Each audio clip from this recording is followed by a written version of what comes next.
ہماری تمام تر جو ہمدردیاں ہیں تحریک انصاف کے ساتھ ہیں. فواد چودھری صاحب نے اس حوالے سے کیا کہا، ذرا وہ پہلے ملاحظہ کریں.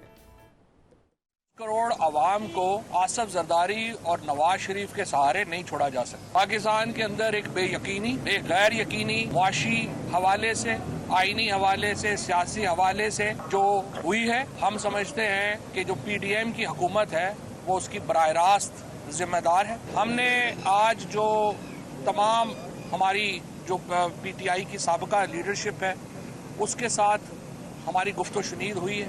ہمارا ماننا یہی ہے کہ پاکستان کو ایک مستحکم حل کی طرف جانا ہے. ہم سب نے ہی جو 9 مئی میں جو کچھ ہوا اس کی سخت مذمت کی ہے. بے شمار جو بے گناہ کارکنان اندر گئے ہیں ان کو جیلوں سے باہر لانا بھی ہماری ذمہ داری ہے اور وہ ہم نے اپنی ذمہ داری ادا کرنی ہے. اسی تمام تر معاملے پر بات کرنے کے لیے سینئر تجزیہ کار ناصر بیگ چغتائی صاحب ہمارے ساتھ موجود ہیں. بہت شکریہ بیگ صاحب آپ کے وقت کا. بیگ صاحب کیا کہیں گے، فواد چودھری صاحب کی شاہ محمود قریشی صاحب سے ملاقات ہوئی ہے، پھر اس کے اوپر باہر آ کے جو انہوں نے بات کی ہے، آپ کو کیا لگتا ہے مستقبل میں کیا کوئی نئی پارٹی بننے جا رہی ہے، اور شاہ محمود صاحب سے آپ کو توقع ہے کہ وہ اپنی راہیں جدا کر کے کوئی نئی پارٹی کی بنیاد رکھ سکتے ہیں؟ کیا مستقبل کا منظرنامہ دیکھ رہے ہیں؟ پہلے تو فواد چودھری صاحب کے جو چٹکلے ہیں ان سے پہلے ایک اچھی خبر میں آپ کو اور دے دیتا ہوں جی کہ پاکستان کی junior hockey team Asia cup کے فائنل میں پہنچ گئی ہے، اور یہ بہت دنوں بعد ہوا ہے، اور آج اس کا ٹکراؤ جو ہے وہ بڑے مزے کا ہوگا، ہندوستان سے ہوگا، اور گروپ میچ میں وہ ہندوستان کے ساتھ ڈرا کھیل چکی ہے. تو بہت تگڑا میچ ہے، دونوں کے پوائنٹس برابر ہیں، شاید دونوں کے گول بھی برابر ہیں، تو ایوریج کا مسئلہ بھی نہیں آئے گا. اسٹریٹ جانا پڑے گا آپ کو ون کے لیے. اور بڑے فخر کی بات ہے کہ بچوں نے اتنا سفر طے کیا، وہاں تک پہنچے. مطلب تو ہاکی ہمارے ختم ہو چکی تھی، ہاکی برباد ہو چکی تھی، اب ان بچوں کو گروم کرنا پڑے گا. دوسری خبر میں ہندوستان کی دے دوں آپ کو کہ ایک ایس ڈی او کا ٹیلی فون دریا میں گر گیا تھا، نہر میں گر گیا تھا. انہوں نے وہاں 14 لاکھ لیٹر پانی نکال کے پھینک دیا تاکہ وہ ٹیلی فون مل جائے. تو ہوتا رہتا ہے، ہمارے بھی ہوتا ہے کہ ہم میڈیکل کیمپ لگاتے ہیں، منسٹر آتا ہے، اس کا افتتاح کرتا ہے، واپس جاتے ہی میڈیکل کیمپ ہی غائب ہوتا ہے، کر دیتے، کیمپ غائب ہو جاتا ہے. اسی طرح فواد چودھری صاحب جو کچھ فرما رہے ہیں مجھے ان پہ ترس آ رہا ہے. دراصل مجھے بار بار وہ خوفناک فوٹیج میرے آنکھوں کے سامنے آتی ہے جب وہ دوڑ رہے تھے، ایسا دوڑ رہے تھے کہ ان کی زبان تک باہر آ گئی تھی، اور ڈر لگ رہا تھا کہ ان کو ہارٹ اٹیک نہ ہو جائے. اب وہ دوڑے کس سے تھے؟ ایک پولیس والے سے. اب تو کئی پولیس والوں کے نرغے میں اندر گئے، تو کیا وجہ ہے اس کو بھی ٹریس کر لیتے ہیں. کیا وجہ ہے؟ ان کو پرمیشن دی گئی، ان کو کہا گیا آپ اندر جائیے، وہ اندر گئے، اور جب وہ اندر گئے اور باہر نکلے تو پھر انہوں نے پریس کانفرنس کرنا چاہیے. تو عامر کیانی صاحب الگ ہو گئے، انہوں نے کہا میں تو اس کے ساتھ کھڑا بھی نہیں ہوں گا. اور 2 افراد کھڑے ہیں، گورنر صاحب، سابق گورنر عمران اسماعیل اور محمود مولوی صاحب، وہ بھی چپ چاپ کھڑے ہوئے ہیں، اور وہی بولے جا رہے ہیں اور وہی بول رہے ہیں جو وہ عمران خان کے دور میں بولتے تھے، سوائے اس کے کہ عمران خان نجات دہندہ ہے. ابھی جملہ وہ نہیں کہہ رہے، ان کے منہ سے نکل بھی نہیں پا رہا. سچی بات یہ ہے. جبکہ ایسے بہادر میں نے دیکھے ہیں جو ڈٹ کے کھڑے ہو گئے. شہزاد وسیم کی بات کر رہا ہوں آپ سے، سینٹ ازرقہ کی بات کر رہا ہوں. 5-6 سینٹ ہیں، 5-6. اور بلکہ مجھے اطلاع یہ ہے کہ سیف اللہ نیازی بھی واپس جا رہے ہیں. اسد عمر نے کہا جی سب کچھ ٹھیک ہے، میں مذمت کرتا ہوں، ٹانگ دے ملزموں کو، میں پی ٹی آئی نہیں چھوڑوں گا، عہدے چھوڑ دیتا ہوں میں. یہ تھا کردار ہوتا ہے. یہ ایک کردار یہ ہے کہ آپ ایک پولیس والا دیکھے بھاگ نکلے آپ. اچھا سر، یہ خبر ویسے آپ بڑی دے رہے ہیں کہ جو ناراض لوگ ہیں، جو اس سے پہلے بری الذمہ ہو چکے ہیں، کہہ چکے ہیں کہ ہمارا تحریک انصاف سے تعلق نہیں ہے، اور اب وہ واپس جانے کے لیے پر تول رہے ہیں. جی میں بتا رہا ہوں آپ کو کہ 20-25% لوگ واپس جائیں گے، اور اس میں بہت سے نام بھی میرے پاس ہیں، لیکن ظاہر ہے مناسب نہیں ہے. سر شیئر کریں نا. نہیں سر شیئر کریں، چغتائی صاحب شیئر کریں سر. اعتماد کا مسئلہ ہے. آفتاب صدیقی وغیرہ یہ لوگ ہیں، اور کچھ اور لوگ پنجاب کے لوگ ہیں، کچھ سینٹرل پنجاب کے لوگ ہیں. اسد عمر صاحب بھی ہیں ان میں. اسد عمر صاحب تو اسد عمر نے چھوڑی ہی نہیں پارٹی. میں تو یہ عرض کر رہا ہوں نا, اسد عمر نے پارٹی چھوڑی نہیں. عہدہ چھوڑا ہے, کور کمیٹی کی ممبرشپ چھوڑی ہے اور برقرار ہیں. ایسے بہت سے لوگ ہیں جنہوں نے مذمت کی اور پارٹی نہیں چھوڑی. اچھا سر واپس آنے والوں کے بارے میں چلیں نہ بتائیں, یہ بتائیں کہ شاہ محمود صاحب کے بارے میں کیا اطلاعات ہیں؟ وہ پارٹی کو خیر بات کہہ سکتے ہیں کیونکہ ماضی کا تو ان کا ایک ٹریک ریکارڈ ہے, اس سے پہلے بھی وہ وفاداریاں بدلتے رہے ہیں. آپ کے نزدیک خبر یہ ہوگی کہ شاہ صاحب پی ٹی آئی میں ہی رہیں گے یا یہ خبر ہوگی کہ وہ پارٹی آئی کو جو پی ٹی آئی ہے اس کو خیر بات کہیں گے؟ دیکھیے شاہ صاحب ماشاءاللہ بہت بڑے سیاستدان ہیں, بہت زیادہ شطرنج کے کھلاڑی بہت اچھے ہیں وہ, اور اچھی کھیل لیتے ہیں, پیدل سے بھی کھیلتے ہیں, وزیر سے بھی کھیلتے ہیں, کوئن سے بھی کھیلتے ہیں, سب سے. وہ پارٹی کبھی نہیں چھوڑیں گے. اچھا پارٹی نہیں چھوڑیں گے. میں پہلے بھی کہتا رہا ہوں وہ پارٹی کبھی نہیں چھوڑیں گے, اس لیے اب تک جیل میں ہیں وہ. اور اس کی وجہ یہ ہے کہ وہ اپنے آپ کو الٹیمیٹ جانشین سمجھتے ہیں. اگر آپ غور کر رہے ہوں کہ وہ اپنے کو الٹیمیٹ جانشین سمجھتے ہیں اور ان کو اسی طرح پورٹری بھی کیا جا رہا ہے, ایک طرف سے نہیں دو طرف سے. ان کو اسی طرح پورٹری بھی کیا جا رہا ہے کہ وہ عمران خان صاحب کے جانشین ہوں گے, پی ٹی آئی کے نئے سربراہ ہوں گے, اور شاید یہ بھی کہہ دیا گیا ہو کہ آپ پرائم منسٹر بھی ہو سکتے ہیں.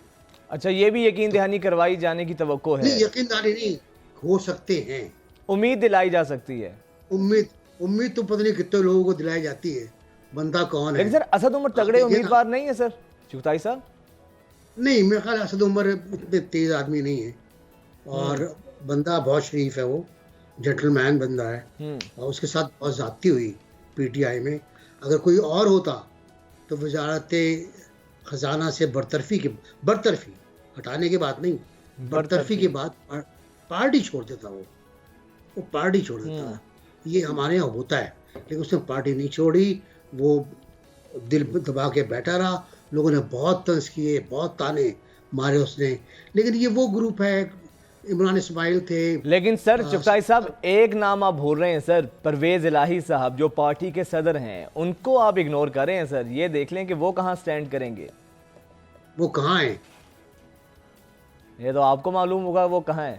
میرا سوال یہ, وہ کہاں ہیں؟ یہ جو آدمی پولیس کے ہاتھ نہیں آ رہا, وہ میرے ہاتھ کیسے آئے گا؟ سوال یہ نہیں, لیکن سر وہ اس موقع پہ کہیں نہ کہیں سے وارد ہو سکتے ہیں.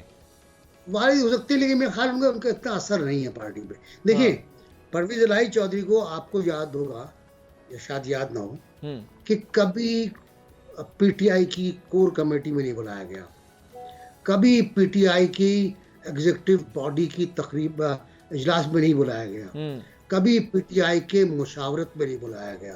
جب بھی انہوں نے ملاقات کی عمران خان صاحب سے تو وہ الگ ملاقات کی, 1-to-1 ملاقات کی, اسی میں معاملات طے کرتے رہے وہ. اور یہ بھی سوچیں آپ کہ جب پرویز الہی صاحب کا تقرر ہوا بطور پریزیڈنٹ, تو وہ پریزیڈنٹ کا جو تقرر نامہ تھا وہ کس نے دیا ان کو؟ فواد چودھری نے دیا تھا باہر آ کر, ایک خط ہے آپ کے لیے کہ آپ تقرر نامہ آپ کا آ گیا. تو یہ تو ان کی کیفیت ہے وہاں. تو مجھے نہیں لگتا کہ پی ٹی آئی میں انہیں کوئی درجہ ملے گا, کوئی مقام ملے گا. وہ کوشش کر سکتے ہیں, لیکن ان کی کوشش کی ناکامی آپ چودھری وجاہت کو دیکھیں, جس طرح وہ واپس گئے ہیں بھائی جان کے پاس کہ بھائی جان معاف کر دیں مجھے آپ, اور بھائی جان نے معاف کر دیا. جس طرح واپس گئے ہیں وہ بڑا کمال کی بات ہوئی ہے. تو پرویز الہی اکیلے رہ گئے. اب مونس واقعی ہیں جو بیرون ملک ہیں, اور 2 روپے بندی لاڑنے کا کیس ہے. تو اس کا مطلب ہے کہ شاہ صاحب بلا مقابلہ پی ٹی آئی کے جو چیئرمین ہیں یا پی ٹی آئی کے صدر منتخب ہو سکتے ہیں. میرا خیال ہے کہ یہ امکانات میں زیادہ ہے کہ پرویز الہی وہ مخدوم شاہ محمود صاحب ہی امیدوار ہوں گے, کیونکہ خان صاحب نے بھی جانشین مقرر کیا ہے. 3 نام لیے انہوں نے. پہلا نام مخدوم شاہ محمود کا ہے, دوسرا پرویز خٹک کا ہے, اور تیسرا میرا خیال ہے مراد سعید کا ہے. تو پرویز خٹک تو اپنی KP کی پالیٹکس میں اتنے انوالو ہیں کہ وہ بیان بھی نہیں دے رہے آج کل، بیان بھی نہیں دے رہے. وہ اپنا وہاں کوئی بڑا دھڑا بنا رہے ہیں چیف منسٹرشپ کے لیے، اور غالباً ان کا انٹرسٹ چیف منسٹر کا ہوگا. ایک گروپ جو آپ نے کیا جہانگیر ترین کا، ان کا جہاز پرواز کر رہا ہے، ان کے جہاز میں تیل پڑ گیا ہے اور اس نے پرواز شروع کر دی ہے. ملاقاتیں ہو رہی ہیں، ہاں ملاقاتیں ہو رہی ہیں. کل تک میری اطلاع تھی کہ 30 افراد سے ملاقاتیں کر چکے ہیں وہ، جن میں MNAs ہیں، MPs ہیں، اور فردوس عاشق اعوان صاحبہ ہیں. فردوس عاشق اعوان صاحبہ سے بھی ملاقات ہوئی ہے، ملاقات ہو چکی ہے آپ. اور اس کے بعد فردوس عاشق اعوان صاحبہ نے جو بیان دیا ہے بشرا بی بی کے بارے میں، وہ واقعی غلط توجہ بیان طلب ہے. لیکن بہت چغتائی صاحب، توجہ طلب ہے. سر دو بڑے شخصیات ہیں جنہوں نے ڈیرے ڈالے ہوئے ہیں لاہور میں. ایک تو ترین صاحب ہیں اور دوسری جانب آصف زرداری صاحب ہیں. میں ادھر ہی آ رہا تھا، بالکل ادھر آ رہا تھا. ہاں، تو اب دونوں میں آپ کو کیا لگتا ہے کہ کون؟ آصف زرداری صاحب ترین صاحب سے بڑے کھلاڑی ہیں. بالکل، اس میں تو کوئی شک ہے ہی نہیں. وہ 1 سال سے جنوبی پنجاب پہ لگے ہوئے تھے. کل جس گروپ نے شرکت کی ہے اس کو ایک چینل نے سونامی کہا ہے. کل سونامی دیکھا گیا بلاول ہاؤس میں، تو بہت لوگ آئے ان کے پاس، اور یقینی طور پر وہ سیکنڈ ٹائر سے آئے. وہ ان کا اپنا کوئی مقام ہے. جب ہی زرداری صاحب نے ان سے ملاقات کی ہے، نہ ملاقات نہیں کرتے ہیں وہ چھوٹے لوگوں سے، وہ صرف MNAs MPs لیڈروں سے ملاقات کرتے ہیں جو میٹر کرتے ہیں، اور ان کے رابطے بھی انہی سے ہوتے ہیں. ورکرز سے زیادہ تعلق ہے ان کا، رابطہ اپنی پارٹی کے ورکر سے، اور بہت اسٹرانگ تعلق ہے ان کا. اب پنجاب میں جو صورتحال بن رہی جنوبی پنجاب میں، وہ ہے پاکستان پیپلز پارٹی، جہانگیر ترین، مسلم لیگ قاف. مسلم لیگ قاف اور پیپلز پارٹی میں صلاح مشورے ہو رہے ہیں کہ اگر کوئی آپ کے پاس آ رہا ہے تو آنے دیں، کوئی میرے پاس آ رہا ہے تو آپ اس کو آنے دیں، روکے نہیں. پیپلز پارٹی نے صرف ایک بنایا ہے اسٹینڈرڈ، معیار بنایا ہے، باقی کوئی معیار نہیں ہے قبولیت کا. وہ یہ ہے کہ ہمارے خلاف کس نے کتنے بیانات دیے، وہ اس کو میجر کریں گے. وہ اس کا جو کنڈکٹ ہے اسمبلی کے اندر وہ میجر کریں گے، اس کے بعد وہ فیصلہ کریں گے. اچھا سر، ہماری جو پیپلز پارٹی کی اکثر قیادت سے بات ہوئی ہے، 2 شخصیات تو ایسی ہیں جن کے بارے میں انہوں نے کہا ہے کہ پیپلز پارٹی ایٹ لیسٹ ان کو تو کبھی تسلیم نہیں کرے گی، نہ اگر وہ واپس آنا چاہیں تو ان کے لیے تو ہمارے دروازے بند ہیں، جن میں سر فہرست فواد چودھری صاحب ہیں اور فردوس عاشق اعوان صاحبہ ہیں. یہ دونوں لوگ ہیں جن کے بارے میں PTI کے جو ورکرز ہیں یا جو لیڈرشپ ہے وہ ریلوکٹنٹ ہے اس بارے میں کہ ان کو ہم نہیں تسلیم کریں گے. مخدوم صاحب بھی ہیں، مخدوم شاہ محمود بھی ہیں. اچھا، شاہ صاحب بھی ہیں.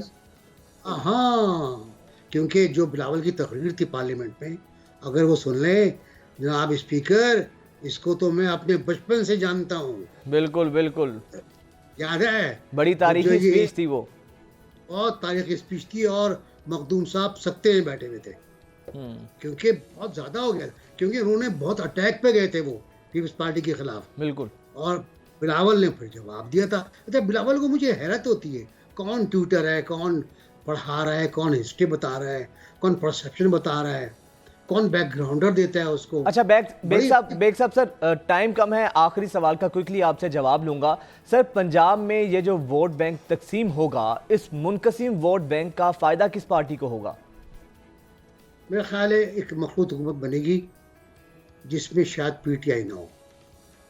ٹھیک ہے، مخلوط حکومت بنے گی جس میں شاید PTI نہ ہو.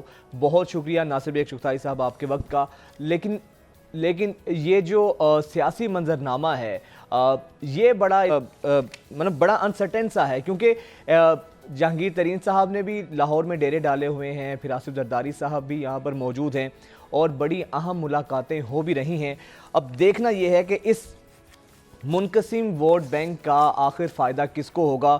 یہ وہ سوال ہے جس کا جواب سب لوگ دیکھ رہے ہیں اور اس حوالے سے سب لوگ ہاتھ پاؤں بھی مار رہے ہیں. خیر آگے بڑھتے ہیں اور بھارت سے ہی آپ کو ایک خبر دیتے ہیں. بھارت میں آپ کو یاد ہوگا کہ ویسے تو بھارت خود کو بڑا نام نہاد جمہوریت کا چیمپئن گردانتا ہے، سیکولر اپنا چہرہ دکھاتا ہے دنیا کو، لیکن ساری دنیا جانتی ہے کہ بھارت میں مائنورٹیز، چاہے وہ مسلم ہوں، کرسچنز ہوں، دلت ہوں،